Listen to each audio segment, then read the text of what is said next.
Hi guys, I just wanted to take a couple minutes to give you some clarification on assignments that are due for week 5. For week 5, we will finally be getting into your textbook, The Basics of Developmentally Appropriate Practice. I hope you all had a chance to order this and have received it in time to use it for this week. It is a short book. I like this book a lot because it has very important information about teaching and what developmentally appropriate practice looks like and what it means, and it applies it in a way that's very understandable and it doesn't get real wordy and confusing. And so I really like this textbook, and I hope that you will like it too and find it easy to understand and easy to apply in your future classrooms once you start implementing developmentally appropriate practice in your own preschool classrooms someday. So the first thing that you'll need to do this week is you will need to read in your textbook. You're going to need to read the first section of the book, so that'll take you through page 21, so please read that. It's not a lot of text. The book is small, as you can see, and there's a lot of illustrations on the pages, and so again, 21 pages will go by really fast because there's not a ton of text on each of the pages.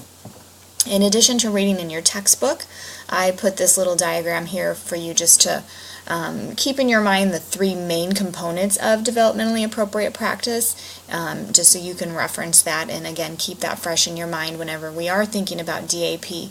These are the 3 components that we're looking for. These are the things that we need to consider in our classrooms and look to reflect within our classroom based on the students that we have and the age group that we're working with.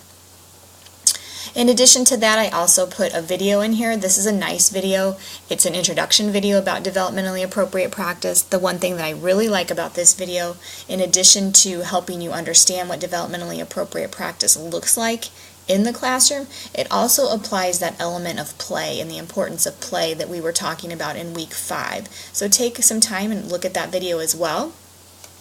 I have an articles folder here too. There's 2 articles in it. One is about exploring DAP in the classroom, and one is about applying that. So again, going just a little bit deeper with that understanding of developmentally appropriate practice. Developmentally appropriate practice is one of those terms that you're going to be hearing throughout your career in early childhood education. It's one of those things that you're going to need to know what it means, need to know what it looks like, and need to know how to apply it in the classroom. And so we wanted to start in the introduction course in ECE 101 and really help you to understand and unpack what that looks like so that you have a clear understanding of what that means. So going forth in any other coursework, you know what that means and can apply it successfully.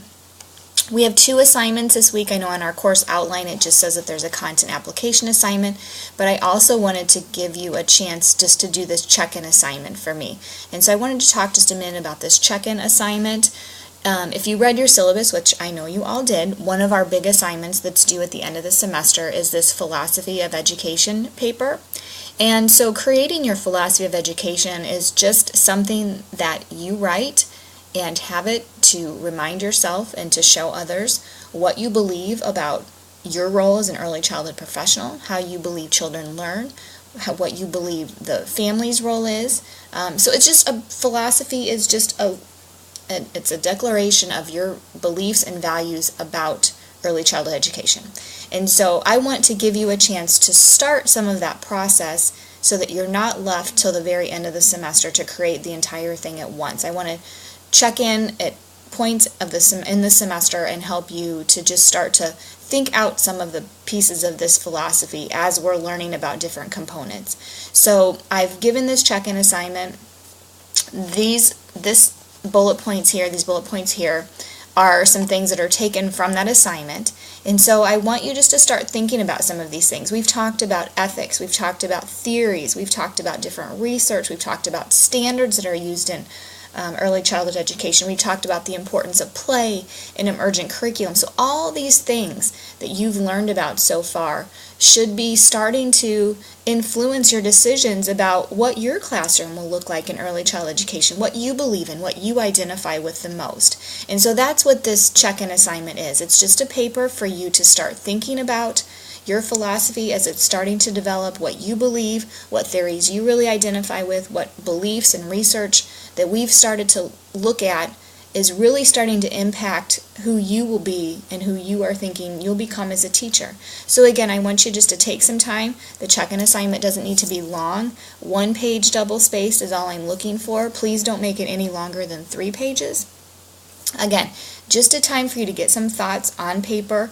There's really no wrong answers when it comes to this paper.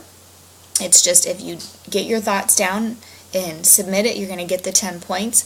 Once I start to read it, I may make some comments about some things if there's some confusion with things that you're applying.